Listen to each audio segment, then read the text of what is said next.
আমি নবী মুহাম্মদ ঘোষণা করলাম তোমাদের লিডার, সে কিন্তু আমার লিডার না, আমি তো সবার লিডার। সে আমার এখনো মানে নাই, আমার নবুয়ত মানেনি, কিন্তু আমি তাকে সম্মান দিয়ে বললাম তোমরা দৌড়াদৌড়ি করো না, তার ঘরে যদি ঢুকা যাও তাহলে সেও নিরাপদ। কোনো প্রতিশোধ আমি নিতে আসি নাই, সবাইরে মাফ করে দিলাম। এরপর রাসূলকে সন্ত্রাসী বলো, তোমাদের সে বড় জালেম আর কে হতে পারে?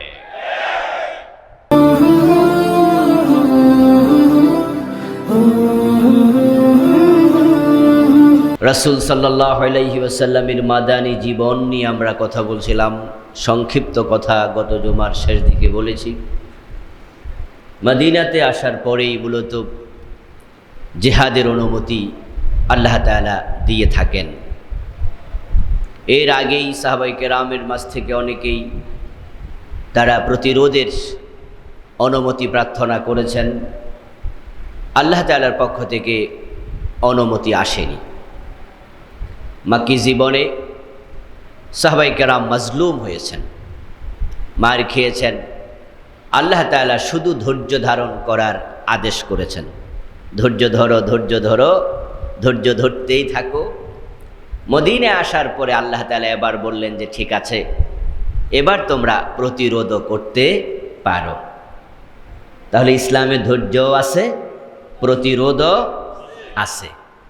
তবে এটা ডিপেন্ড করবে আপনার পাওয়ারের উপরে, ক্ষমতার উপরে, যে আপনি প্রতিরোধ করতে গিয়ে যদি শেষ হয়ে যান তাহলে আপনি প্রতিরোধ না করে ধৈর্য ধারণ করুন।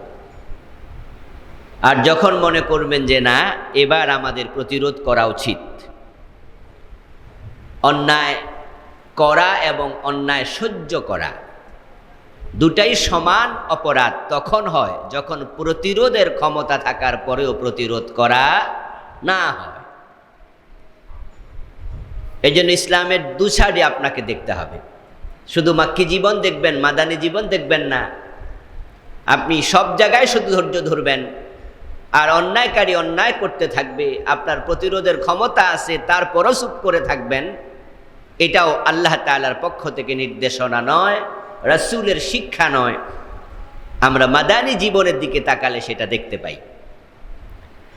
আবার সব জায়গায় আপনি প্রতিরোধ করতে থাকবেন, আপনার ক্ষমতা কি আছে না আছে এটার দিকে না তাকাইয়া আপনি প্রতিরোধ শুরু করে দিলেন, তাহলে আপনি তো জালেমের হাতে নিঃশেষ হয়ে যাবেন। অতি আবেগ ভালো নয়, আবেগ এবং বিবেক এ দুটার সমন্বয় থাকতে হবে। মক্কাতে সাহাবায়ে কেরাম মাজলুম হওয়ার পরে রাসূলের কাছে অনুমতি চেয়েছেন। আল্লাহর হাবিব অপেক্ষা করছিলেন আল্লাহ কি বলে।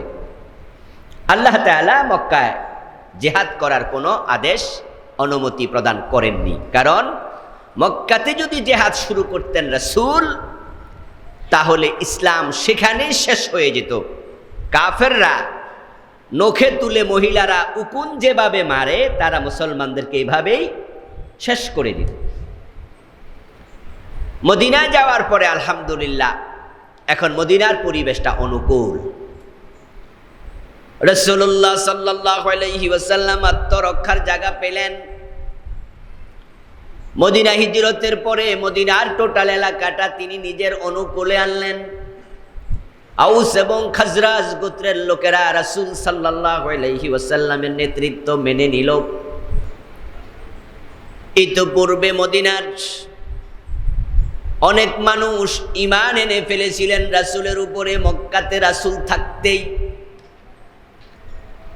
নবুয়তের 10ম সনে রাসূলুল্লাহ বের হওয়ার পরে শিবে আবি তালেবের জেলখানা থেকে হজের মৌসুমে তামাম দুনিয়া থেকে তৎকালীন জাহিলিয়াতের যুগেও মানুষ হজ করতে যেত। হজের মৌসুমে রাসূলুল্লাহ দ্বীনের দাওয়াত দিলেন। ইয়াসরাব নামক এলাকার 6 জন আল্লাহর বান্দা রাসূলের হাতে সেখানে কালেমা পড়ে ফেললেন। সুবহানাল্লাহ। মক্কার কাফেরেরা মক্কার প্রবেশ পথগুলোতে লোক বসিয়ে দিয়েছিল। লোক যখন প্রবেশ করত তখন তারা বলতো মক্কায় আব্দুল্লাহর ছেলে মুহাম্মদ পাগল, মজনুন, সে নিজেকে নবী দাবি করছে, দেখো তোমাদেরকে সে যদি দ্বীনের দাওয়াত দেয়, নতুন কালেমার দাওয়াত দেয়, সে কালেমা গ্রহণ করিও নাও। তারা এই লোকদেরকে প্রবেশ পথগুলোতে দায়িত্ব দিয়েছে। নতুন আগমনকারী মানুষগুলো রাসূল মুহাম্মাদের মুখ থেকে তার পরিচয় পাওয়া লাগে নাই, মক্কার লোকেরা এই রাসূলকে পরিচিত করে দিয়েছে। ঢোকার পথে লোকজন শুনছে যে আব্দুল্লাহর বেটা মুহাম্মদ, সে নবী দাবি করতেছে, ওর ধারে কাছেও যাইও না। আর নিষিদ্ধ মানুষের প্রতি মানুষের অ্যাট্রাকশন থাকে বেশি। আল ইনসানু হারিসুন ফিমা মুনিআ, আরবি প্রবাদ আছে, যেটাতে নিষেধ করে মানুষের সেটার দিকে ঝোঁক থাকে বেশি। এখন হেরা আগে মানা করছে, পাবলিক মনে মনে কয় পাগলটা যদি একটু দেখতাম। রাসূল সাল্লাল্লাহু আলাইহি ওয়াসাল্লাম মিনায়, আরাফায়, মুজদালিফায় কাবার অঙ্গনে দাঁড়ায়া দাঁড়ায়া কালেমার কথা বলছেন। আর যখনই লোকজন দূর থেকে দেখতো কেউ একজন পরিচয় দিচ্ছে, আমি মুহাম্মদ ইবনে আব্দুল্লাহ, আমি আল্লাহর রাসূল, তোমরা কালেমা পড়ো। আর লোকেরা দূরে থাকতে শুনে বুঝতো যে ও লোকটা বুঝি, দেখি কি কয়। এই জন্য যারা বিরোধিতা করে এটাও এক রকমের প্রচারণা। এই জন্য যারা হকের পক্ষের লোক তারা বিরোধিতা দেখে ভয় পায় না, বরং তারা বোঝে যে এটাও আমার পক্ষ থেকেই হচ্ছে, তারা আমার পরিচিত করে তুলতেছে। রাসূলুল্লাহর কাছে আসলো, আল্লাহর হাবিবের কথাবার্তা শুনল। কথা শোনার পরে তাদের বিবেক বলল, তারা তো বলছে লোকটা পাগল, কিন্তু কথা শুনে মনে হয় তার মতো জ্ঞানী পৃথিবীতে আর কেউ নেই। যে এত বিচক্ষণ, এত চমৎকার কথা, এমন তেলাওয়াত করছে কোরআনের, যেই তেলাওয়াত আমরা জীবনে কোনোদিন আর শুনি নাই। এমন বাক্য, এমন শব্দ। 6 জন ইয়াসরাবের লোক ঈমান গ্রহণ। এই লোকেরা মদিনায় গেল, আত্মীয় স্বজনের কাছে রাসূলের কথা বলল। পরবর্তী বছর হজে আসলো। আকাবা নামক জায়গা মিনার প্রান্তরের পাশেই একটি পাহাড়ের পাদদেশে পরের বছর 12 জন নতুন করে আবার মুসলমান হলো। পরবর্তী বছর লোকেরা গেল, আবার তারা দাওয়াতি কাজ করলো। মদিনা থেকে পরের বছর যারা হজ করতে আসলো তাদের মাঝে নতুন করে আবার 70 জন মুসলমান হয়ে গেল। সুবহানাল্লাহ পড়তে মন চায় না? এতগুলো লোক একসাথে মক্কাতে মুসলমান বানানো যায় না, কারণ মুসলমান হইলেই পিটানো শুরু করে, গলায় রশি লাগাইয়া টানে, পিঠে শেখা দেয় আগুনের। তাই মক্কাতে যারা ঈমান গ্রহণ করতে চায় তারাও ঈমান গ্রহণ করতে পারছে না। পুরা পরিবেশ, আবহাওয়াটা প্রতিকূল। মদিনাতে আগেই 70 জন, 12 জন, 82 জন, আগে 6 জন, মোট 88 জন মুসলমান রেডি অবস্থায় আছে। আকাবার শেষ বায়াতে বিশ্বনবী তাদেরকে বলেছিলেন, হতে পারে ও ইয়াসরাবের লোকেরা, অল্প দিনের ব্যবধানে আমি তোমাদের কাছে চিরকালের জন্য চলে আসব। আমি নবী মুহাম্মদ যদি তোমাদের কাছে হিজরত করে আসি, তোমরা আমার জন্য কি করবে? ওই আকাবার শপথে 70 জন মুসলমানদের তহিন কণ্ঠে ঘোষণা করেছিল, ইয়া রাসূলুল্লাহ, যদি আপনি ইয়াসরাবে আসেন, আপনার নিরাপত্তার জন্য, দ্বীনের জন্য আমরা অকাতরে নিজের জীবনটাই বিলিয়ে দেব। আমরা শপথ করলাম দ্বীনের জন্য, ইসলামের জন্য, আপনার জন্য জীবন দিয়ে দেব। রাসূলুল্লাহ সাল্লাল্লাহু আলাইহি ওয়াসাল্লাম যাওয়ার পরে মক্কার আউস, মদিনার আউস এবং খাজরাজের লোকেরা মিটিং করলো। তারা মিটিং করে নবী মুহাম্মদুর রাসূলুল্লাহ সাল্লাল্লাহু আলাইহি ওয়াসাল্লামকে মদিনার রাষ্ট্রপ্রধান হিসাবে তারা মনোনয়ন দিল। তারা বলল, এখন থেকে আপনি আমাদের লিডার, আপনি যা বলেন আমরা সবাই আপনার কথাই মেনে চলবো। সুবহানাল্লাহ। মদিনাতে 3টি বড় বড় ইহুদি গোত্র বসবাস করত, বনু নজির, বনু কুরাইজা, বনু কায়নুকা। রাসূলুল্লাহ বললেন, তাদেরকে বাদ রেখে এখানকার সম্প্রীতি প্রতিস্থাপন করা যাবে না। তারা অনেক মানুষ, তাদেরকেও ডাকো। ইহুদি বড় বড় 3টা গোত্রকে রাসূলুল্লাহ আউস এবং খাজরাজকে সাথে নিয়ে মিটিংয়ে বসলেন। সেখানে নতুন করে মদিনায় একটি শান্তি চুক্তি, নতুন করে সম্প্রীতি স্থাপনের জন্য লিখিত একটি সনদ বানালেন, যেই সনদের নাম দি চার্টার অফ মদিনা, মদিনার সনদ, the first written constitution of the world. এটাই ছিল পৃথিবীর প্রথম লিখিত সংবিধান। সুবহানাল্লাহ। এর আগে পৃথিবীতে এভাবে আর কোনো রাষ্ট্র কিভাবে পরিচালিত হবে, সম্প্রীতি কিভাবে রাষ্ট্রে স্থাপিত হবে তা নিয়ে লিখিত কোনো চুক্তি এর আগে পৃথিবীতে আর কখনো হয়নি। মদিনার সনদ হচ্ছে পৃথিবীর প্রথম লিখিত সংবিধান। রাসূলুল্লাহ সাল্লাল্লাহু আলাইহি সাল্লাম সেই সংবিধানে 12টি শর্ত দিলেন। ইহুদি এবং আউস এবং খাজরাজ গোত্র সবাই মিলে সে চুক্তিতে 12টি বিষয় লিখলেন যে আমরা সবাই এখন একে অপরের ভাই হয়ে যাব। সুবহানাল্লাহ।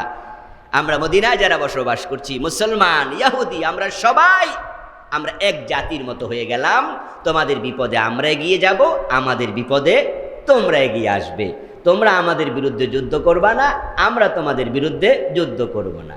অন্যরা তোমাদের আক্রমণ করলে আমরা তোমাদের বাঁচানোর জন্য যাব, আমরা আক্রান্ত হলে তোমরা বাঁচানোর জন্য আসবে। এভাবে মোট 12টি শর্ত সেখানে দেয়া হলো। এর আলোকে মদিনার সনদ প্রস্তুত হলো, সম্প্রীতি স্থাপিত হলো।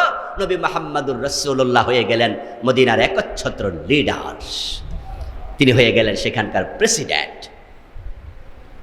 আল্লাহর হাবিব হিজরতের পথে আল্লাহর কাছে দোয়াটাই করেছেন, যেটা কবুল হওয়ার রেজাল্ট তিনি পেলেন।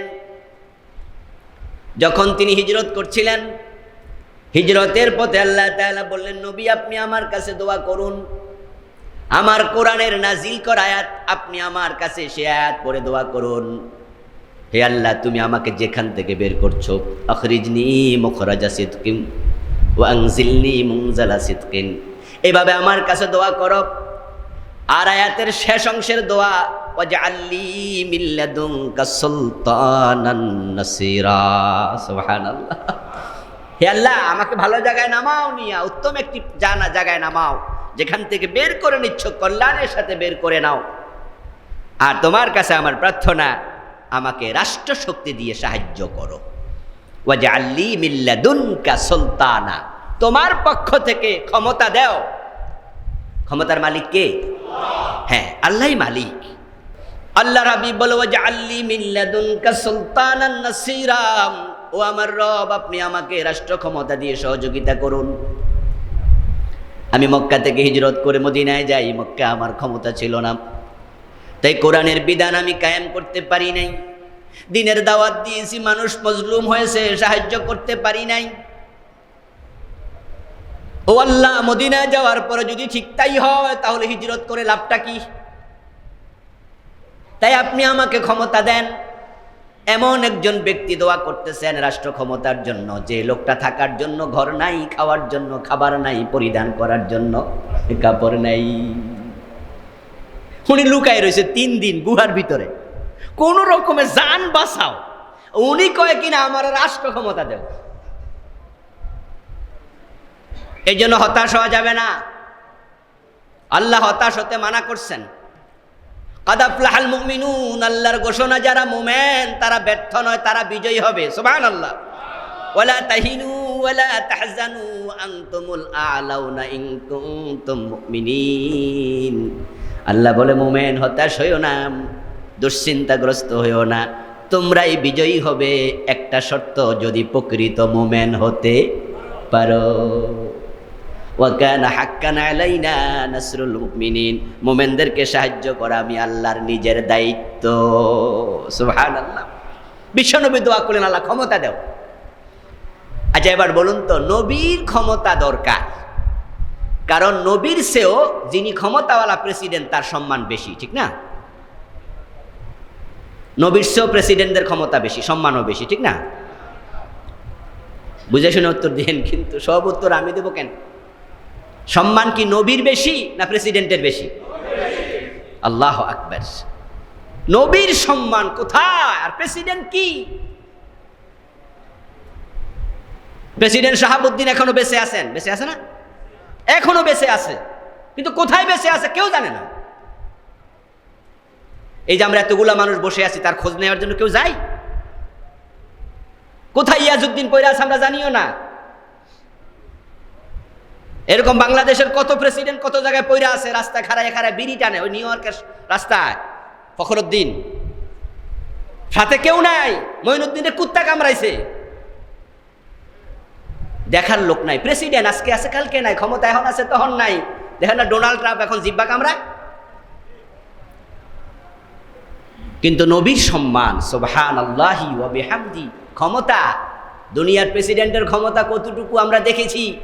করোনার পরে বলেছে যে আমাদের কিছু করার নাই, আর নবীর হাতের ইশারায় চাঁদ দুই টুকরা হয়ে যায়, সুবহানাল্লাহ। এবং সেটা হয়েছিল মক্কায়, হিজরতের আগের ঘটনা এটা। তাহলে ক্ষমতার কি দরকার? যার জমিন থেকে দাঁড়ায় আকাশের চাঁদ দু টুকরা করার ক্ষমতা আছে, উনি কয় কিনা আল্লাহ রাষ্ট্র ক্ষমতা দেন। যার সম্মান আল্লাহর পরে, সুবহানাল্লাহ, যার সম্মান কার পরে? আল্লাহর পরেই। বাদাজ খোদা বুজুর্গ তো কিসসা মুখতাসার, লা ইউমকিনুস সানাউ কামা কানা হাক্কুহু। বাদাজ খোদা বুজুর্গ তো কিসসা মুখতাসার। কবিকে বলা হলো আপনি নবী মুহাম্মাদের একটু প্রশংসা করে কবিতা লিখেন, একটা বক্তৃতা দেন। কবি দাঁড়ায়া ছোট্ট 4 লাইন কবিতা শোনায়া দিল, শোনো, নবী মুহাম্মাদের সম্মান প্রশংসা বর্ণনা করা কারো পক্ষে সম্ভব নয়। যেভাবে রাসূলের প্রশংসা হক আদায় করে করা দরকার, সেভাবে করা কোনো মানুষের পক্ষে সম্ভব নয়। তাই আমি সংক্ষেপে বলতে চাই, বাদাজ খোদা বুজুর্গ তো কিসসা মুখতাসার, আমার সংক্ষিপ্ত প্রশংসা হলো আল্লাহর পরে নবী মুহাম্মাদের অবস্থান, সুবহানাল্লাহ। আল্লাহর পরেই তো আপনি, আর কি প্রশংসা করব? ওই নবী মুহাম্মদ বলে কিনা আমারে ক্ষমতা দেন। কেন? এটা কোরআন মাজিদের আয়াত, আল্লাহ কয়ে দোয়া আমার কাছে করো। তাহলে বোঝা গেল ক্ষমতা সম্মানের জন্য নয়, আমার ক্ষমতা কত আছে মানুষকে দেখাইয়া দেবো সেটার জন্য নয়, বরং ক্ষমতার প্রয়োজন আল্লাহর কোরআনের আইনগুলো কায়েম করার জন্য। ক্ষমতা দরকার হচ্ছে কোরআনের বিধান কায়েম করার জন্য। এখন নবী আল্লাহর কাছে দোয়া করছে, আল্লাহ ক্ষমতা দাও। এখন উম্মত হিসাবে ক্ষমতার ধারে কাছে যাওয়া যাবে না, চাওয়াও যাবে না। হুজুর মানুষ তো মোড়েও না, যে হুজুর মানুষ কিসের ক্ষমতা চান আমরা। এলাকার ইমাম সাহেব যদি বলে আমি এলাকার কমিশনার নির্বাচন করব, মেম্বার হব, মানুষ মুসল্লিরা কব ইন্না লিল্লাহ, হুজুর কয় কি? মাথা খারাপ হয়ে গেছে হুজুরের। হুজুর ক্ষমতা কি ভালো জিনিস? আপনি এগুলো যাবেন? অথচ আল্লাহ নবী রেখে আপনি দোয়া করেন। এখন আমরা আলেম ওলামা হুজুর বুজুর্গ সব ক্ষমতা থেকে দূরে সরে গেলাম, আর শয়তান ক্ষমতাটা তার বন্ধুদের হাতে তুলে দিল। শয়তান বুদ্ধি কইরা বন্ধুদেরকে কয় তোরা আগা, তোরা পাইবি, হুজুররা তো মাঠে নাই। আর ক্ষমতা যেখানে নাই সেখানে আল্লাহর আইনও নাই, ঠিক কিনা? হ্যাঁ, এই জমিনে আল্লাহ নিজে আকাশ থেকে আরশে আজিম থেকে নেমে এসে ক্ষমতা প্রয়োগ করবেন, আল্লাহর কোনো প্রয়োজন নাই। উনার খেলাফতের দায়িত্ব আপনাদের দিয়েছে। হে মানুষ, তোমরা আমার খলিফা, আমার বিধানগুলো জমিনে তোমরা কায়েম করো।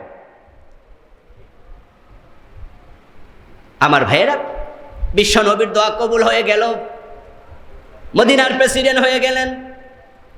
এখন মক্কার লোকেরা তারা যখন শুনল মুহাম্মদ মক্কায় ছিল, ভালোই ছিল, হেরে আমরা দৌড়ের উপরে রাখছিলাম, সোজা হইয়া কোথাও খাড়াতে পারে নাই।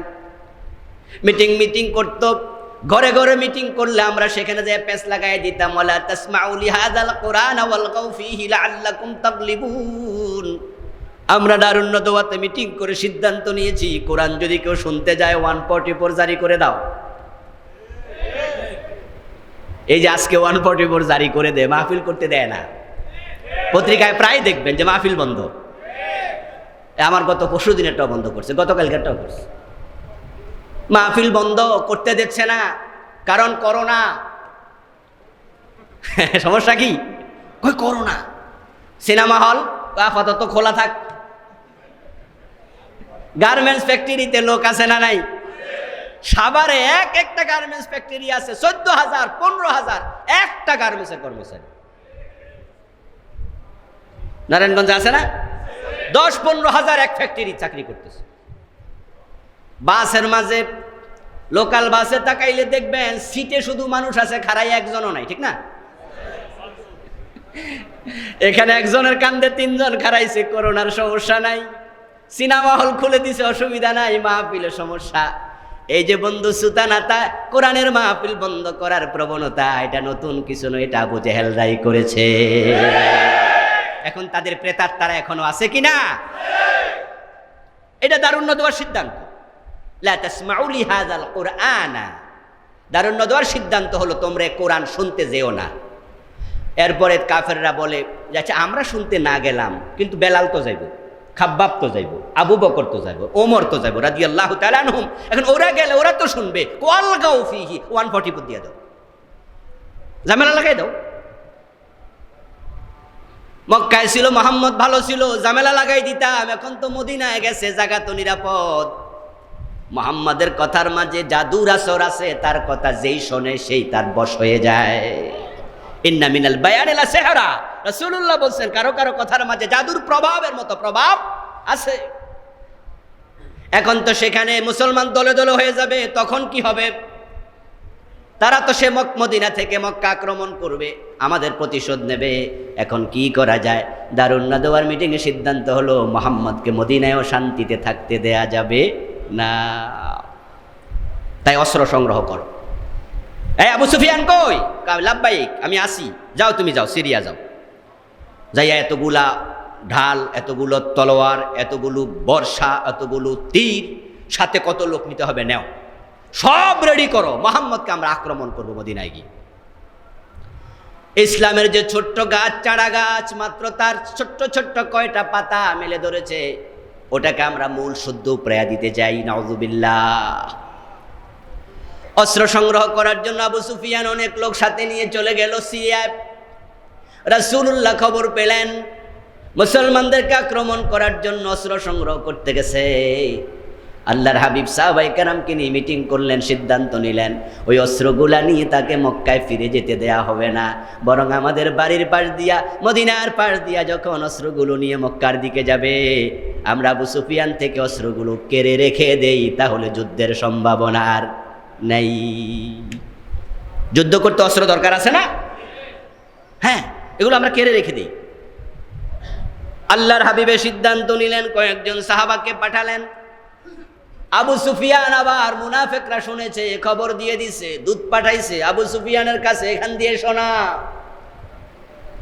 আবু সুফিয়ান খবর পায়া আবার দূত পাঠাইছে মক্কা আবু জেহেলের কাছে, আমরা মদিনার পাশ দিয়ে আসতেছি, আক্রান্ত হওয়ার সম্ভাবনা বেশি, তাই তুমি তাড়াতাড়ি সাহায্য করার জন্য আসো। পরক্ষণ আবু সুফিয়ানের মাথায় চিন্তা আসলো, যদি আবু জেহেল আইসা না পৌঁছে তাহলে আমরা বিপদে পড়ে যাব, তাই মদিনার পাশ দিয়ে যাব না, সে আরেকটা রাস্তা ধরে লোহিত সাগরের পাশ দিয়ে চলে গেল মক্কায়।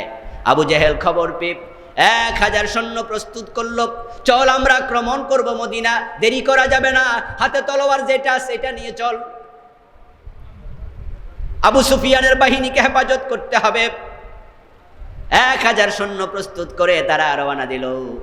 আল্লাহ পাক রব্বুল আলামিন বিশ্ব নবীকে জানাইয়া দিলেন, ও নবী মুহাম্মদ, মনে করছিলেন যুদ্ধটা আরো কয়দিন পরে হবে, কিন্তু আর দেরি করা যাবে না, আজকে প্রস্তুতি নেন। সুবহানাল্লাহ। ওরা তো চলে আসতেছে 1000, রেডি হন। রাসূলুল্লাহ সাল্লাল্লাহু আলাইহি ওয়াসাল্লাম 313 জন মুজাহিদকে যুদ্ধের জন্য প্রস্তুত করলেন। আল্লাহ অনুমতি দিলেন, যুদ্ধ শুরু হোক, প্রচণ্ড যুদ্ধ শুরু হবে, সম্মুখ সমর শুরু হবে। যদিও আমরা জানি এটা ইসলামের প্রথম যুদ্ধ, তবে এটা ইসলামের প্রথম রক্তক্ষয়ী যুদ্ধ। এর আগেও ছোট ছোট আরও 6-7টা সারিয়া যুদ্ধ হয়েছে। ইসলামের প্রথম যুদ্ধ বদর এটা নয়, রক্তক্ষয়ী যুদ্ধ বদর। এর আগে হয়েছে আরও 7টা যুদ্ধ, সারিয়াতে সাইফিল বাহার, সারিয়াতে খাররার, গজওয়ায়ে আবওয়াত, গজওয়ায়ে বুয়াত, গজওয়ায়ে সফওয়ান, গজওয়ায়ে জুল ওসায়রা, সারিয়ায়ে নাখলা। এই 7টি যুদ্ধ ছোট ছোট এর আগেও হয়েছে, তবে সেখানে কোনো হতাহতের ঘটনা ঘটে নাই। আজকে বড় যুদ্ধ শুরু হবে, চলুন। আদিষ্ট হলেন নবী মুহাম্মদ সাল্লাল্লাহু আলাইহি ওয়াসাল্লাম, যুদ্ধ শুরু হবে বদর দিয়ে। এইভাবে যুদ্ধ বিশ্ব নবীর জীবনে 2য় হিজরি থেকে শুরু হয়ে 9ম হিজরি পর্যন্ত, ইন্তেকালের পূর্ব পর্যন্ত আর যুদ্ধ বন্ধ হয় নাই। এমন ব্যস্ত হয়ে গেলেন বিশ্বনবী, একটার পর একটা যুদ্ধ করতেই হলো। কাফেররা আক্রমণ করতে আসে, রাসূল প্রতিহত করতে যান। মক্কার কাফেররা যখন আক্রমণ করতে করতে দুর্বল হয়ে গেল, নিস্তেজ হয়ে গেল, আল্লাহ মক্কা বিজয় করে দিলেন, তখন আবার শুরু করলো এবার রোমক সম্রাট। এবার তৎকালীন রোম সাম্রাজ্য মাথা ছাড়া দিয়ে উঠছে। ওরা যখন শুনছে যে মুহাম্মদ ইবনে আব্দুল্লাহ তো এখন বিশাল লিডার হয়ে গেছে, পুরা আরব তার অধীনে চলে গেছে, এখন তো তাকে থামানো না গেলে কাল বাদে পরশু সে তো রোমক সাম্রাজ্য দখল করবে, সুতরাং তাকে আর আগ বাড়াতে দেয়া যাবে না। তার বিরুদ্ধে লাগো। মুতা থেকে তারা শুরু করলো যুদ্ধ। কিন্তু আল্লাহ তাআলা রোমক সাম্রাজ্যকে পরাজিত করেছেন। নবম হিজরিতে তাবুক যুদ্ধের মাধ্যমে তারা লেজ গুটিয়ে পালিয়েছে, ইসলামের বিরুদ্ধে মাথা তুলে দাঁড়ানোর সাহস আর করে নাই। হযরত ওমরের সময় আল্লাহ রোমক সাম্রাজ্য মুসলমানদের হাতে তুলে দিয়েছিলেন। সুবহানাল্লাহ। এইভাবে বিশ্ব নবীর নবুয়তের দ্বিতীয় হিজরি থেকে আপনার দশম হিজরি পর্যন্ত যুদ্ধ হয়েছে ছোট বড় 100টার কম বেশি, অনেকগুলো যুদ্ধ হয়েছে। সুবহানাল্লাহ বিহামদিহি। কোন কোন মুআররিখ বলেছেন যুদ্ধের সংখ্যা ছিল 104টা। তাহলে দ্বিতীয় হিজরি থেকে দশম হিজরি 8 বছরে যুদ্ধ হলো 104। এখন এবার ভাবুন 104টা যুদ্ধ হলে প্রতি বছরে কয়টা হয়? 10 বছরও যদি 100 হয় তাহলে বছরে 10টা, 8 বছরে হলে বছরে 12টা, মাস আছে 12টা, যুদ্ধ 12টা, প্রতি মাসে এক যুদ্ধ। আবার কোন কোন যুদ্ধ ছিল মদিনা থেকে 500 মাইল দূরে, 700 মাইল দূরে, 1000 মাইল দূরে। যেমন আপনার তাবুকের যুদ্ধে যেতে আসতে টোটাল সময় লাগছে 50 দিন। তাহলে এক যুদ্ধে আইতে যাইতে 50 দিন লাগে। ভাগ্য ভালো যুদ্ধটা হয় নাই, ওরা পলাইয়া চলে গেছিল। যুদ্ধ যদি শুরু হতো আরো 10-12 দিন লেগে যেত। এইভাবে যুদ্ধ একটার পর একটা চলছেই। ঐতিহাসিকদের বর্ণনা কম বেশি আছে। কেউ বলছেন 86টি যুদ্ধ হয়েছে, কেউ বলেছেন 87টি, কেউ বলেছেন 66টি, কেউ বলেছেন 104টি, বড় 27টা, ছোট 60টা, বড় 23টা, ছোট 43টা, বিভিন্ন বর্ণনা আছে। এভাবে রাসূলের জীবন অনেক যুদ্ধ হয়েছে। এবার আপনাদের কাছে আমি জানতে চাই, এই যুদ্ধগুলো কি আক্রমণাত্মক ছিল নাকি প্রতিরোধমূলক ছিল? হ্যাঁ, আল্লাহ রাসূলের জীবনে এতগুলো যুদ্ধ হয়েছে, একটাও আক্রমণাত্মক ছিল না, সব ছিল প্রতিরোধমূলক, দেফাই দেফাই। আপনি বলবেন মক্কা বিজয়, ফাতহ মক্কা, সেটাও একটা যুদ্ধ। মক্কা বিজয়ের সে যুদ্ধ মুসলমান হতাহত হয়েছে। আপনার মক্কা বিজয়ের যুদ্ধে মুসলমান সেখানে শহীদ হয়েছে। আপনার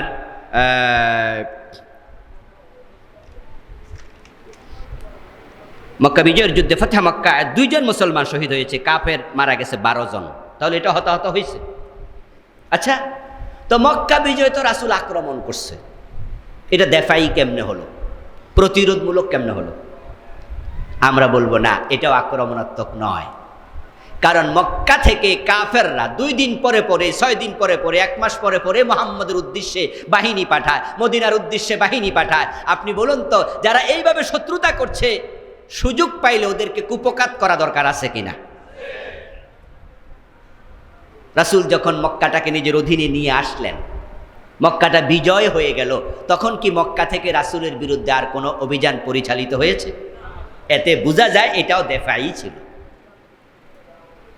আল্লাহর হাবিব মক্কা থেকে মদিনায় চলে যাওয়ার পরে মক্কার কাফেররা যদি তারা রাসূলের ব্যাপারে আর কোনো রকমের অভিযান না পাঠাতো, তাহলে বিশ্বনবী মক্কা আক্রমণ করে মক্কা বিজয়ের কোনো প্রয়োজনটাই হতো না। সবগুলো যুদ্ধই ছিল দেফাই, প্রতিরোধমূলক। ইভেন যখন বদরের যুদ্ধে মুসলমান এবং কাফেররা মুখোমুখি হলো, কাফেররা বলল যে তোমরা পাঠাও তোমাদের 3 জন, আমরা পাঠাচ্ছি আমাদের 3 জন। শুরুটা হবে তলোয়ার হাতে নিয়ে সম্মুখ সমর, এরপরে শুরু হবে সবাই মিলে। মুসলমানদের পক্ষ থেকে হযরত হামজা গেলেন, হযরত আব্বাস গেলেন, আরেকজন সাহাবী রাসূল পাঠালেন 3 জন। তাদেরকে বলে দিলেন যে তোমরা প্রথমে আক্রমণ করবে না। কাফেররা আসলো, ওয়ালিদ আসলো, উতবা আসলো, আরেকজন, মোট 6 জন মুখোমুখি হলো। কাফেররা অহংকার করে বলছে তোমরা শুরু করে দাও। আমরা প্রতিহত করব।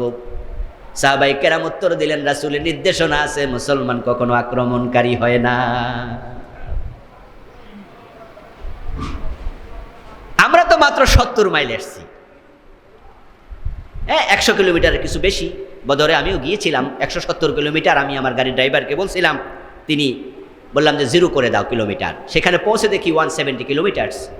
ইতিহাস বেত্তারা 70 মাইল লেখে, হয়তো একটু ভুল হতে পারে এটা। মক্কা থেকে তারা এসেছে 250 কিলোমিটারের বেশি, আর মুসলমানরা গেছে ধরেন 170 কিলোমিটার। তাহলে যুদ্ধ করার শখ কার বেশি? মুসলমানরা কি মক্কা গিয়ে আক্রমণ করতে গেছিল না প্রতিহত করতে গেছে? তো দেফাই যুদ্ধ। আমার রাসূল বলছে আমরা আক্রমণকারী হই না, তোমরা শুরু করো। রাসূলুল্লাহ শিক্ষা এটাই, মুসলমান কখনো আক্রমণকারী হতে পারে না। তাই তো বাংলাদেশে যখন বাংলা ভাইয়ের নেতৃত্বে, শেখ আব্দুর রহমানের নেতৃত্বে 500 জায়গায় বোমা হামলা হলো একদিনে, সিনেমা হলে বোম মারা হলো, বিচারালয়ে বোম মেরে বিচারককে হত্যা করা হলো, তখন আমরা বাংলাদেশের 3.5 লাখ মসজিদের মিম্বার থেকে মুসলমান ইসলামের নামে যে বোমাবাজি করছে এটা ইসলামের যুদ্ধ নয়, এটার নাম জঙ্গিবাদ, আমরা তার বিরোধিতা করেছিলাম। সব মসজিদের মিম্বার থেকে আলেমরা বলছে এটা জঙ্গিবাদ, এটা ইসলামের বিধান নয়, এটা জেহাদ নয়। বোম ফুটানো, মানুষ মারা, আক্রমণ করা এটা ইসলামের নির্দেশনা নয়। ইসলামের জেহাদ হলো যখন কেউ আক্রান্ত হয় তখন প্রতিহত করা। আল্লাহর হাবিব সাল্লাল্লাহু আলাইহি ওয়াসাল্লামের নেতৃত্বে এতগুলো যুদ্ধ হলো, ইতিহাসে এগুলো লেখা আছে, নাম সহ, কোন যুদ্ধে কয়জন মারা গেছে সব সহ। আজকের দিনের কাফেররা, ইসলাম বিরোধীরা এবার ঢোল বাজানো শুরু করছে, তারা বলা শুরু করছে মুহাম্মদ ছিল একজন যোদ্ধা, তিনি ছিলেন জঙ্গিদের নেতা, তিনি মানুষ মারছে, 100-র উপরে যুদ্ধ করছে। নাউজুবিল্লাহ। যেই কাফেররা রাসূলকে বারবার আক্রমণ করলো তাদের কোনো দোষ নাই। এখন যিনি নিজে বাঁচার জন্য প্রতিহত করলেন তিনি দোষী সাব্যস্ত হয়ে যাচ্ছেন। এই কেমন তোমাদের বিচার? এই কেমন তোমাদের বিচার? সুইডিশরা ম্যাগাজিন বের করেছিল, সুইডেনের একটি পত্রিকা, ম্যাগাজিনের মাঝে রাসূলুল্লাহর একটি ছবি দিয়ে উপরে মাথায় একটা এরকম পাগড়ি দিয়া, পাগড়ির উপরে একটা বোমা বসাইছে, বসাইয়া লিখে দিছে মুহাম্মদ ইজ টেরোরিস্ট। নাউজুবিল্লাহ। Terrorist Muhammad, this is terrorist Muhammad, এর সন্ত্রাসী মুহাম্মদ। আস্তাগফিরুল্লাহ আল আযীম। রাসূলুল্লাহ যুদ্ধ করলেন, প্রতিহত করতে গিয়া উনি হয়ে গেলেন টেরোরিস্ট, আর আবু জেহেল, আবু লাহাব তারা তোমাদের বন্ধু হয়ে গেল। আসলে ইসলামের উপর এটা জুলুম। যে নবী মুহাম্মদ সাল্লাল্লাহু আলাইহি সাল্লাম মক্কা বিজয়ের পরে বললেন লা তাসরিবা আলাইকুমুল ইয়াম, ক্ষমা করে দিলাম, কোনো প্রতিশোধ নাই, সবাইকে মাফ করে দিলাম। অবাক হবেন, মক্কা বিজয়ের দিন আবু সুফিয়ান ইসলাম গ্রহণ করেছিল, কিন্তু আবু সুফিয়ান ছিল মক্কার লিডার। তার ইসলাম গ্রহণ করার আগেই রাসূলুল্লাহ মক্কা বিজয় হওয়ার পরে যখন দেখলেন কাফেররা দৌড়াচ্ছে, পালাচ্ছে, এক এক দিকে জান লইয়া, বিশ্বনবী তখন ঘোষণা করলেন আবু সুফিয়ানের বাড়িতে যদি কেউ আশ্রয় নাও আমি তাকেও মাফ করে দিলাম। যে আবু সুফিয়ান তো আমার আত্মীয়, সে বোঝে না আমার সাথে যুদ্ধ করছে, এতদিন পর্যন্ত আমারে জ্বালাইছে। আমি নবী মুহাম্মদ ঘোষণা করলাম তোমাদের লিডার, সে কিন্তু আমার লিডার না, আমি তো সবার লিডার। সে আমার এখনো মানে নাই, আমার নবুয়ত মানেনি, কিন্তু আমি তাকে সম্মান দিয়ে বললাম তোমরা দৌড়াদৌড়ি করো না, তার ঘরে যদি ঢুকে যাও তাহলে সেও নিরাপদ। কোনো প্রতিশোধ আমি নিতে আসি নাই, সবাইকে মাফ করে দিলাম। এরপর রাসূলকে সন্ত্রাসী বলো, তোমাদের সে বড় জালেম আর কে হতে পারে? এরপর আরেকটি পরিসংখ্যান আমি আপনাদের শোনাতে চাই, সেটা হচ্ছে বিশ্বনবীর জীবনে যে এতগুলো যুদ্ধ হলো, 100-র উপরে কম বেশি যুদ্ধ হলো, এই সবগুলো যুদ্ধে মিলে মোট মারা গেছে কতজন? আপনি দেখেন, এতগুলো যুদ্ধে মুসলমান শহীদ হয়েছে মাত্র 140 জন। এই সবগুলো যুদ্ধ মিলে কাফের মারা গেছে 293 জন। কোন কোন বর্ণনা আসছে মুসলমান শহীদ হয়েছে 259 জন, কাফের মারা গেছে 759 জন। এই হলো 1018 জন। 140, 293, 433 জন। সবচেয়ে বেশি যে বর্ণনা সেটা হচ্ছে মুসলমান মোট শহীদ হয়েছে 339, কাফের মারা গেছে 1091, মোট হলো 1430। যুদ্ধ হলো 100-র কম বেশি।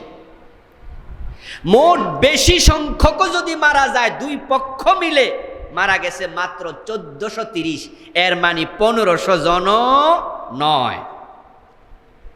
আচ্ছা, এবার শুনুন তো, আমরা যারা আজকের এই দিনে মুহাম্মদ নবীকে আমরা সন্ত্রাসী বানাচ্ছি, যারা বিবিসিতে, রয়টার্সে, সিএনএনে, পাশ্চাত্য মিডিয়ায় বসে বসে ইসলাম সন্ত্রাসী ধর্ম, মুসলমান সন্ত্রাসী, তাদের লিডার মোহাম্মদ সন্ত্রাসীদের গুরু, নাউযুবিল্লাহি মিন যালিক, এই কথাগুলো বলে বলে বলে বলে ইসলাম ফোবিয়া তৈরি করছে, ইসলামের প্রতি ভীতি তৈরি করছে। মুসলমান শুনলেই কাফেররা মনে করে এমন একটা সন্ত্রাসী। বোরকাওয়ালা মহিলা বিমানে উঠেছে, তাই বোরকাওয়ালা মহিলাকে নামিয়ে দিয়েছে, এমন ঘটনাও আছে।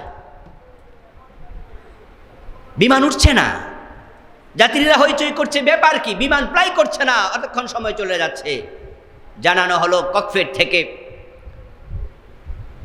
পাইলট মহোদয় জানালেন যে আমি দেখতে পাচ্ছি সিসিটিভির মাধ্যমে, আমার স্ক্রিনে দেখতে পাচ্ছি একজন বোরকাওয়ালা মহিলা, এই বিমান তাকে নিয়ে ফ্লাই করা আমি নিরাপদ বোধ করছি না, সুতরাং তাকে নামাতে হবে। পরে তাকে নামিয়ে বিমান ফ্লাই করলো, কারণ মুসলমান সন্ত্রাসী। ভারতের সিনেমার নায়ক শাহরুখ খান গেল আমেরিকায়, বিমানবন্দরে তাকে ঠেকাইয়া দিল। সমস্যা কি? মুসলমান, আমেরিকা ঢুকতে দেওয়া যাবে না, সন্ত্রাসী। অথচ শাহরুখ খানের সিনেমা দেখে না, এমন মানুষ তো কাফের দেশে খুঁজেই পাওয়া যাবে না, তাকেও আটকাইছে, সন্ত্রাসী, নাম শাহরুখ খান। শাহরুখ খান কি ভালো মুসলমান? বিয়ে করছে একটা হিন্দুরে, আজীবন সিনেমা করতেছে, নিজে কবিরা গুনাহ করছে, লাখ লাখ মানুষকে কবিরা গুনাহ নিচ্ছে, কবিরা গুনাহ করাচ্ছে, জাহান্নামে নিয়ে যাচ্ছে, তারপরও তাকে আটকাইলো। ভারতের কনসুলেটর আসলো, তারপরে তাকে ছুটাইয়া নিল। মুসলমান মানে সন্ত্রাসী। কারা বলছে? যারা হিরোশিমা নাগাসাকিতে 1 সেকেন্ডে 1 মিনিটে হিরোশিমা বোমাবর্ষণ করে হত্যা করেছে 1,40,000 মানুষকে, একদিনে নাগাসাকিতে করেছে 74,000 মানুষকে এট এ টাইম, একসাথে। আর নবী মুহাম্মদের সাথে পুরা যুদ্ধে 1500 মরে নাই। আর আজকের আমেরিকা একদিনে মারল কত? 1,40,000 যোগ করেন 74,000, 2 লাখের বেশি মানুষকে মেরেছে। সোরের মায়ের বড় গলা। ইরাকে কত মেরেছে? আফগানিস্তানে কত মেরেছে? সিরিয়ায় কত মেরেছে? এইভাবে তাকায় দেখেন তারা কত লাখ মানুষ মারছে, আর ওরা বলে কিনা নবী মুহাম্মদ সন্ত্রাসী। হিটলারের নাম শুনেছেন? জার্মানির হিটলার 60 লক্ষ ইহুদিকে হত্যা করেছে। না, তাকে তো সন্ত্রাসী বলতে আমরা শুনি না। মুসলিনি 4 লক্ষ লোক হত্যা করেছে। জোসেফ স্টালিন 20 মিলিয়ন, 2 কোটি মানুষকে হত্যা করেছে। 2 কোটি মানুষকে হত্যা করে সে সন্ত্রাসী নয়। অশোকা 1 লক্ষ হত্যা করেছে। এইভাবে অমুসলিমদের মাঝে লক্ষ লক্ষ কোটি কোটি মানুষকে হত্যাকারী পাওয়া যায়, তাদেরকে সন্ত্রাসী বলে না। বর্তমান পৃথিবীতে মানুষ হত্যার দায়ে যদি সন্ত্রাসী বলা হয়, বুশ হবে পৃথিবীর 1 নাম্বার সন্ত্রাসী। যে ইরাক আক্রমণ করেছিল পরমাণু বোমার কথা বলে, সেখানে একটি পরমাণু বোমাও পাওয়া যায় নাই। ওকে সন্ত্রাসী বলছে না। সন্ত্রাসীকে মুসলমানেরা। ওসামা বিন লাদেন সন্ত্রাসী, আপনারাও বলছেন। লাদেনের নাম শুনলে আপনাদেরও গায়ের পশম দাঁড়ায় যায়। সন্ত্রাসী, আহা মুসলমান, তোমাদের কপাল পোড়া। ওসামা বিন লাদেনের কি অপরাধ ছিল? সে টুইন টাওয়ার ভেঙেছে, পেন্টাগন আক্রমণ করেছে। Pentagon, twin tower Osama bin Laden ভেঙেছে। ওসামা বিন লাদেন কি আমেরিকায় গিয়েছিল সেদিন? না, যায়নি। যে 2টা বিমান উঠেছিল, একটা টুইন টাওয়ারে আর একটা পেন্টাগন আক্রমণ করেছে। 2টা কিন্তু 2 প্রদেশে, অনেক দূরে। টুইন টাওয়ার হলো নিউ ইয়র্কে, পেন্টাগন হলো ওয়াশিংটনে। আমি 2টার কাছে গিয়েছিলাম। টুইন টাওয়ারে এখন বিশাল বড় বড় গর্ত ঘুরে 2 পাশে নেম প্লক লাগায়া সুন্দর করে ঝর্ণা বানিয়েছে। আমি 2টার পাশে দাঁড়িয়েছি, 2টা বিল্ডিং একসাথে। একটু সামান্য দূরত্বে, পেন্টাগন ওয়াশিংটন। আচ্ছা, যেই বিমান ল্যান্ড করে তারপরে পাই করেছে, জমিন থেকে উপরে উঠেছে, ওই বিমানগুলো কি আফগানিস্তান থেকে গেছিল? ওই বিমানের পাইলট কি আফগানি? যেখানে আপনারা বিমানবন্দরে যারা বিমানে চড়েছেন তারা বাংলাদেশি হোক, আপনারা বাহিরের বিমানে হোক, চলছেন যখন ঢাকা থেকে চিটাং যাবেন, অভ্যন্তরীণ বিমান, সেখানে যাওয়ার সময় আপনার মানিব্যাগ সহ চেক করা হবে। আরে কোমরে যে বেল্ট আছে না, বেল্টও খুলে ফেলো, জুতা খোলো মিয়া, জুতা পর্যন্ত খোলা। আলহামদুলিল্লাহ, আমি অনেকবার গিয়েছি, দেখা গেছে বাংলাদেশি বিমানগুলোতে আমাদেরকে খুব সম্মান করে, কারণ পরিচিত লোক তো অভাব নাই, আমাদেরকে ইজ্জত দিয়ে সরাইয়া দেয়। আপনি জুতাটা খোলা লাগবে না কমপক্ষে, কিন্তু লাইনে যতজন আছে অফিসার টফিসার সব জুতা খোলা এসে মানিব্যাগ খোলো। যদি একটা সুই আপনার কাছে থাকে আপনাকে উঠতে দেয়া হবে না। আর এমন কি বোমা নিয়ে উঠছে বিমান, উঠে যাইয়া পেন্টাগন টুইন টাওয়ার আক্রমণ করছে, তোমাদের এয়ারপোর্টের অফিসাররা নাকে তেল দিয়ে ঘুমাইছে। চাকরি যদি যায় আগে তাদের চাকরি চলে যাওয়া উচিত, তাদের দোষ দিলা না। কোথায় কোথাকার লাদেন ভাঙছে, আজীব তো। আমার ভাইরা, টুইন টাওয়ার, পেন্টাগন, লাদেন ভেঙেছে, অভিযোগ দেয়া হলো। একটা অভিযোগে তামাম দুনিয়ার সব মুসলমানকে সন্ত্রাসী বানিয়ে দেয়া হলো। অথচ লাদেন কোথায়? আফগানিস্তানে। পাওয়া গেছে তাকে পাকিস্তানে। এখান থেকে সে বুঝি তোমাদের বিল্ডিং ভাঙছে। এরপরে ধরে নিলাম যুক্তির খাতিরে, তর্কের খাতিরে সে আফগানিস্তান থেকে, পাকিস্তান থেকে টুইন টাওয়ার, পেন্টাগন ভেঙে সেখানে 3-4-5 হাজার লোক হত্যা করে সন্ত্রাসী হয়ে গেল। যেই বুশের বাচ্চা বুশ ইরাক আক্রমণ করে লাখ লাখ মুসলমান হত্যা করলো, ওসামা বিন লাদেন যদি প্রথম ক্যাটাগরির সন্ত্রাসী হয় পৃথিবীতে, তাহলে বুশ হবে সুপার ক্যাটাগরির সন্ত্রাসী। কিন্তু আজকের পৃথিবীতে কেউ বুশকে সন্ত্রাসী বলছে শুনছেন? লাদেনকে বলতেছে। দলিল কোথায়? যখন তাকে পাকিস্তানের অ্যাবোটাবাদে অ্যারেস্ট করা হলো, আমরা আশাবাদী ছিলাম যে তাকে সাক্ষাৎকার নেওয়া হবে। আমেরিকায় বলে, কি বলে আমেরিকা? আমরা সবাই একবারে স্বাধীনতা ভোগ করি, আমাদের দেশে বাক স্বাধীনতা আছে, এই স্বাধীনতা ওই স্বাধীনতা সব আছে। তাহলে লাদেনকে তোমরা কথা বলতে কেন দিলা না? লাদেনকে ধরল জীবিত, আপনারা জেনে থাকবেন, তাকে কিন্তু মৃত ধরে নাই, তাকে ধরে গুলি করে তারপরে ধরছে, তাও না, তাকে ধরেছে একবারে সুস্থ সবল। ধরার পরে তাকে হত্যা করে তার লাশটা পর্যন্ত আমাদেরকে দেখতে দেয়া হয়নি। কোথায়? সমুদ্রে দিছি। আসলে এটা মিথ্যা, আমার ধারণা এটা মিথ্যা। লাদেন তার আগেই হয়তো মারা গেছে, স্বাভাবিক মৃত্যু হয়েছিল, কিন্তু আমেরিকা চাইছে যে এই শব্দটা এখন পৃথিবীতে আর বেশি দিন টিকায় রাখা দরকার নাই, একটা শব্দ বারবার শুনতে শুনতে একটু বিরক্তিকর লাগে, তাই তালেবান শব্দটা বাদ দেও, আল কায়দা বাদ দেও, বাদ দিতে হলে লাদেন সমাপ্ত করো। ওই পর্ব সমাপ্ত করছে। ওর মারা যাওয়ার পর পর দেখবেন আল কায়দা কোনো শব্দই পৃথিবীতে এখন আর নাই, এখন নতুন শব্দ তৈরি হয়েছে, ওইটার নাম হলো আইএস।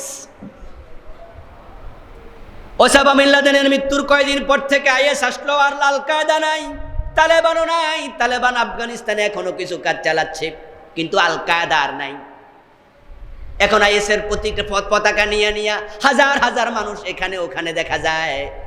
হঠাৎ করে আইএস করতে আসলো,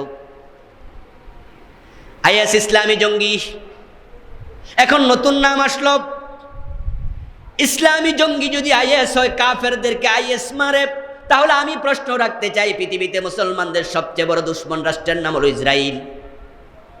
আইএস ইরাকে আক্রমণ করে, ইয়ামানে করে, সৌদি আরবও মাঝে মাঝে করে, কিন্তু মুসলমানদের সবচেয়ে বড় দুশ্মন ইসরায়েল। আইএস একবারও আক্রমণ করে নাই। আসলে ব্যাপারটা হলো আইএস মুসলমানদের সংগঠন নয়, এটা ইসরায়েল বানাইছে, মুসলমানদের ঘাড়ে চাপাই দিচ্ছে। এখন আমরাও প্রথম আলো, আমাদের জনকণ্ঠ, আমাদের যুগান্তর, উনারাও ওদের সাথে তালে হাওয়া লাগাইয়া ওরা যে খবর প্রচার করে সিএনএন, রয়টার্স থেকে, ওটাকে ওরা যদি বাচ্চা প্রসব করে কালো, আমাদের মুসলমানের মিডিয়ারা ওটাকে বিউটি পার্লারে নিয়ে সাজাই আরো সুন্দর বানিয়ে আছে।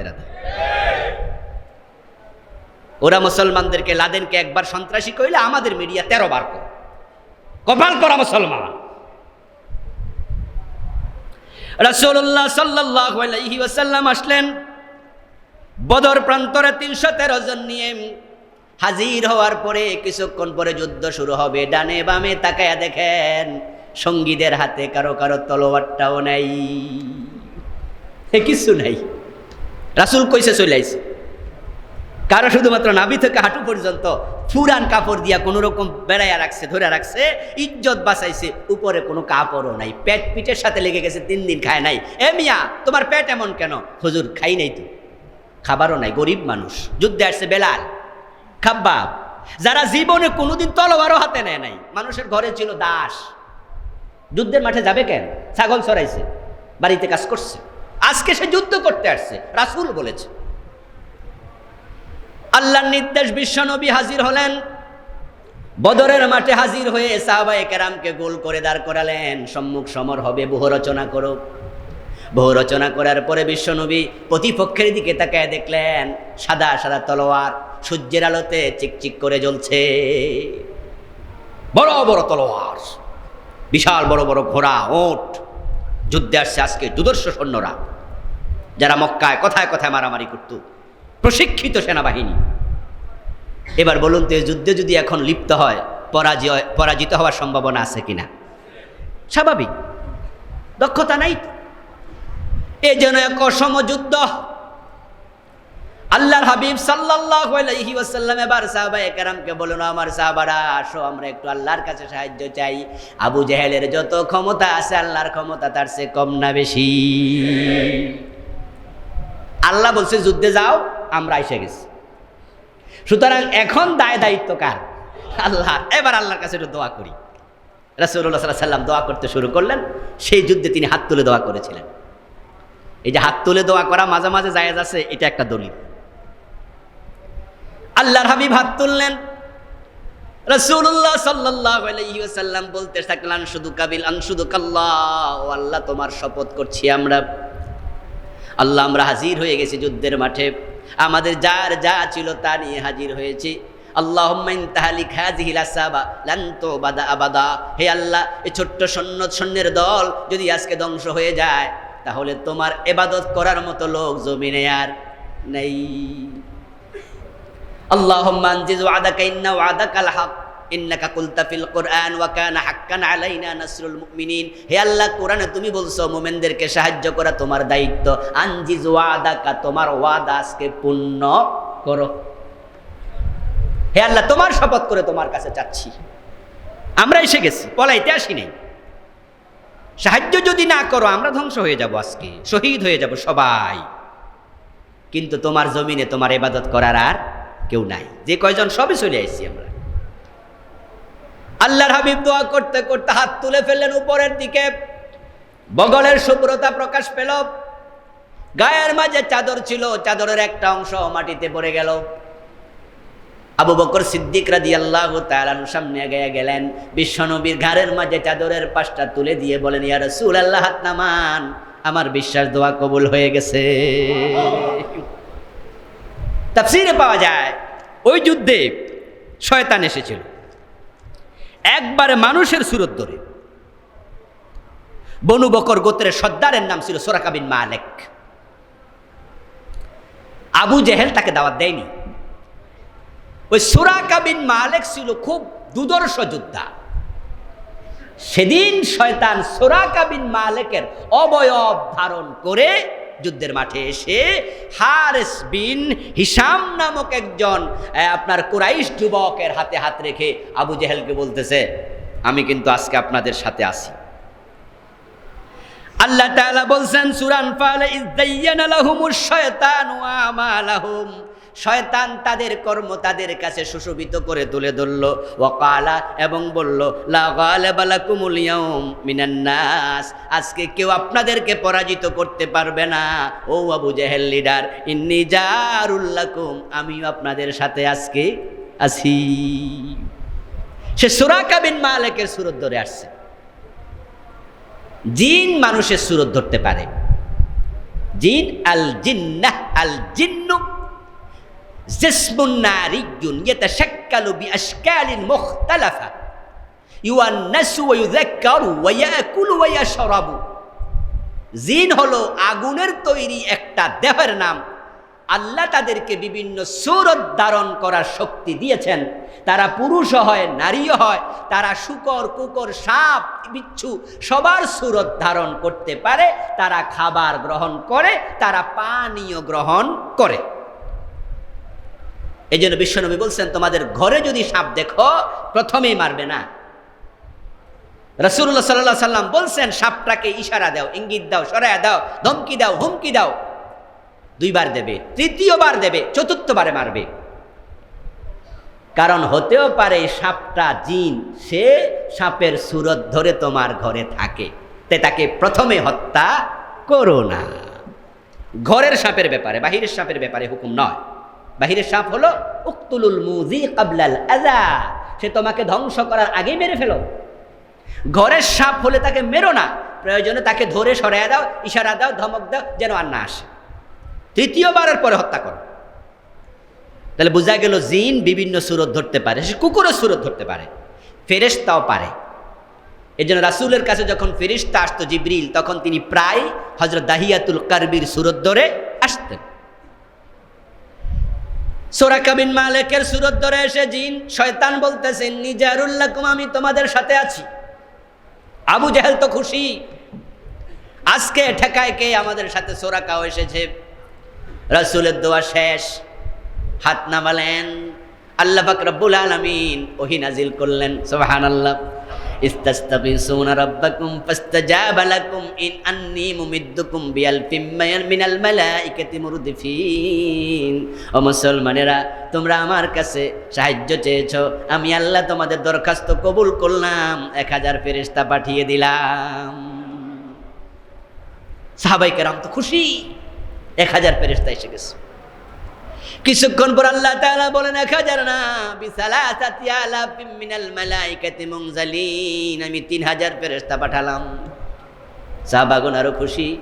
কিছুক্ষণ পর আল্লাহ তাআলা আবার ফেরেশতা জিবরিলকে পাঠালেন কোরআনের আয়াত নিয়ে, বিখামসাতি আলাফিম মিনাল মালাইকাতি মুসাফফিমিন, আমি যুদ্ধবিদ্যায় পারদর্শী চিহ্নিত 5000 ফেরেশতা পাঠালাম। ফেরেশতার আকাশ থেকে নাজিল হওয়া শুরু। এবার ইবলিস কি করলো? ফালাম্মা তারাতিল ফিয়াতান নাকাসা আলা আকিবাইহি ওয়া ক্বালা ইন্নী বারীউম মিনকুম। যখন ইবলিস দেখলো আকাশ থেকে ফেরেশতা আসতেছে লম্বা লম্বা তলোয়ার হাতে, সুবহানাল্লাহ, আল্লাহু আকবার, তলোয়ার হাতে যুদ্ধ করার জন্য চিহ্নিত ফেরেশতা। আমাদের সেনাবাহিনীর আলাদা পোশাক আছে এবং কে কোন র্যাঙ্কের তার বুকের মাঝে, কাঁধের মাঝে র্যাঙ্কও পরানো আছে। ফেরেশতা সব যোদ্ধা না, যে ফেরেশতাগুলো যুদ্ধবিদ্যায় পারদর্শী, আল্লাহ ওদেরকে রাখছেন মুসলমানদের সাহায্যের জন্য যুদ্ধের মাঠে, ওদেরকে পাঠাচ্ছেন আজকে তলোয়ার হাতে। নাকাসা আলা আকিবাইহি ওয়া ক্বালা ইন্নী বারীউম মিনকুম। শয়তান এবার ওই আপনার হারেস বিন হিশাম যার হাতে তার হাতটা ছিল, ধাক্কা দিয়ে হাতটা ছুটাইয়া দিয়া দৌড় মারছে। পিছন থেকে আবু জেহেল ডাক দে, হারেস ডাক দে, কিরে ভাই সুরাকা কোথায় যাস? দৌড়ের লক্ষণ তো ভালো না। পালানোর দৌড় বোঝা যায় না, যে পালাইতেছে দৌড় দিয়ে তো বোঝা যায়, এই লক্ষণ তো ভালো না, যাস কই? তখন সে কয়, ইন্নী আরা মা লা তারাউন, তোমাদের সাথে আজকে আমি আর নাই, আমি যা দেখি তোমরা তা দেখো না। রাসূলুল্লাহ সাল্লাল্লাহু আলাইহি ওয়াসাল্লাম যুদ্ধ করলেন, সে যুদ্ধে কাফের মারা গেল 70 জন, মুসলমান শহীদ হলো 14 জন। রেজাল্ট ইসলামের পক্ষে আসলো। আবু জেহেল মারা গেল, বড় বড় কাফের জাহান্নামী হয়ে গেল, 14 জন মুসলমান শহীদ হয়ে গেল। প্রশ্ন হতে পারে, 5000 ফেরেশতা যুদ্ধ করছে, 14 জন মুসলমান শহীদ হলো, কাফেররা চান্সটা পাইলো কেমনে? 1000 কাফের, 5000 ফেরেশতা, তাহলে আমরা আনুপাতিক হার যদি দেই 1:5, ঠিক না? 1000 কাফের, 1000 ফেরেশতা, 1:1। কিন্তু ফেরেশতা তো 5000, 1:5। তো তাহলে একজনের সাথে 5 জন যদি যুদ্ধ করে, বেড়া মুসলমানের মারলো কেমন? ফেরেশতা কি ঘুমাইছিল? তো তাহলে মারলো কেমন? এই ফেরেশতা চাকরি থাকে যে তোমরা 5,000 মিয়া থাকে আমার 14 জন মুসলমান মারলো, কামটা করছো কি? আসলে ব্যাপারটা হলো আল্লাহ তাআলা যেটা হতে পারে, কারণ এই ব্যাখ্যা না করলে প্রশ্ন থাকবে ফেরেশতারা শিথিলতা দেখিয়েছিল কিনা। না, ফেরেশতারা যুদ্ধবিদ্যায় পারদর্শী, শিথিলতা দেখায় না, আল্লাহর আদেশ লঙ্ঘন করে না। কিন্তু এমন হতে পারে যুদ্ধ চলাকালে আল্লাহ কিছু সময়ের জন্য হয়তো ফেরেশতাদেরকে বলেছেন স্টপ, তোমরা থামো, তোমরা সহযোগী, তোমরা মূল যোদ্ধা নয়।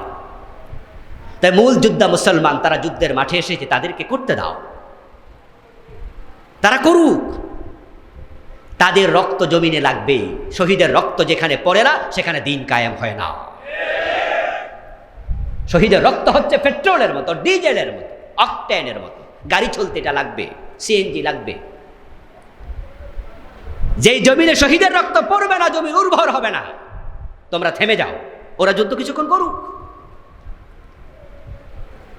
হয়তো ফেরেশতারা তখন দর্শকের ভূমিকা পালন করেছে, 5 মিনিট ছেড়ে দিলাম, আপনারাই করেন।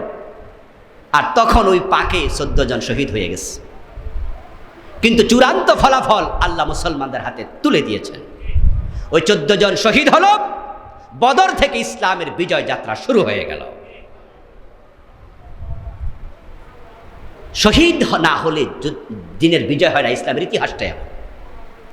এই জন্য পরবর্তী উহুদে আমরা দেখেছি রাসূলের রক্ত গিয়েছে, দাঁত গিয়েছে রাসূলের। ফেরেশতা আছে যুদ্ধে, আল্লাহর সাহায্য আছে। আল্লাহ চাইলে ওই তীরকে, ওই বর্ষাকে, ওই পাথরকে সরিয়ে দিতে তিনি পারতেন। তায়েফে আমরা দেখেছি রাসূলের পুরা শরীর রক্তাক্ত। ফেরেশতা এসে বলে কি না, আপনি অনুমতি দেন, 2 পাশের পাহাড় একত্র করে ডলা দিয়ে দেন। কেন, তুমি কিছুক্ষণ আগে আসতে পারলে না? আমার পুরা শরীর রক্তে লাল, আর তুমি এসে এখন পাহাড় ডলা দিয়া পাবলিক মারবা। কিছুক্ষণ আগে আইলে তো তুমি পাথরগুলা সরাইয়া দিলা, আমার গায়ে একটা পাথরও পড়তো না। মিয়া শিলা কোথায়? মুসা নবীর মতো ধরতে পারতো না? কিন্তু রাসূল ধরেন নাই, কারণ রাসূলুল্লাহ জানেন যে এই জমিনে রক্ত লাগবে। সুবহানাল্লাহ বলেন ভাইয়েরা, রক্ত লাগে। আল্লাহ যিনি এখন জাবালুল মালাক পাঠালেন, ফেরেশতা পাঠালেন পাহাড়ের দায়িত্বে নিয়োজিত, এসে বলে পাহাড় তোলা দিয়া ডলা মারবে। ওই ফেরেশতাকে আল্লাহ 5 মিনিট আগে পাঠাইতে পারতেন, কিন্তু তিনি পাঠান নাই। সাহাবারা যেন বলতে না পারে ইসলামের জন্য আমরাই রক্ত দিয়েছি, রাসূল দেয় না, এটা যেন বলার সুযোগ না থাকি। পরবর্তীতে আমরা যারা আসবো, আমরা যেন এ কথা বলতে না পারি ইসলামের জন্য আমি কম করি নাই। আল্লাহ নবীর রক্ত নিয়েছেন, নবীর দাঁত নিয়েছেন। তাহলে এতে করে আমরা যারা দিন কায়েম করতে চাই, ইসলামের বিজয় চাই, আমাদেরকেও প্রয়োজনে রক্ত দিতে হবে। এভাবে পর্যায়ক্রমে খন্দকের যুদ্ধ হলো, মক্কা বিজয় হলো, সুলহে হুদাইবিয়া হলো, পরবর্তীতে তাবুকের যুদ্ধ হলো, পরে বিশ্বনবীর বিদায় হজ হলো। আস্তে আস্তে আল্লাহ তাআলা বিশ্বনবীকে ডেকে নিলেন তার কাছে। যেহেতু অনেক দিন আগ থেকে আলোচনা শুরু করেছি রাসূলের জীবনীর উপরে, আরও লম্বা আলোচনা করতে গেলে হয়তো অন্য অন্য বিষয়গুলো আমাদের আলোচনায় আসা দরকার, হারিয়ে যাবে। এই জন্য আজকে আমি এখানে থেমে গেলাম। রাসূলের জীবনী নিয়ে পড়ার জন্য আমি ঠিক প্রথম পর্বে বলেছিলাম, আমি আশা করি আপনারা রাসূলের জীবনী কিনেছেন। সিরাতের গ্রন্থ বাংলা ভাষায় অসংখ্য, যারা এখনও কিনেননি অনুরোধ করব কিনবেন। আলোচনা পড়তে হবে, জানতে হবে, রাসূলের সুন্নাহ জীবনে মানতেও হবে। তাই মানার জন্য জানুন। আল্লাহ তাআলা আমাদের সকলকে রাসূল সাল্লাল্লাহু আলাইহি সাল্লামের সিরত নিজের জীবনে আমল করার তৌফিক দান করুন। উনার সিরতের আলোকে জীবন সাজানোর তৌফিক দিন। আল্লাহুম্মা আমিন। ওয়াসসালামু আলাইকুম ওয়া রাহমাতুল্লাহি ওয়া বারাকাতুহু।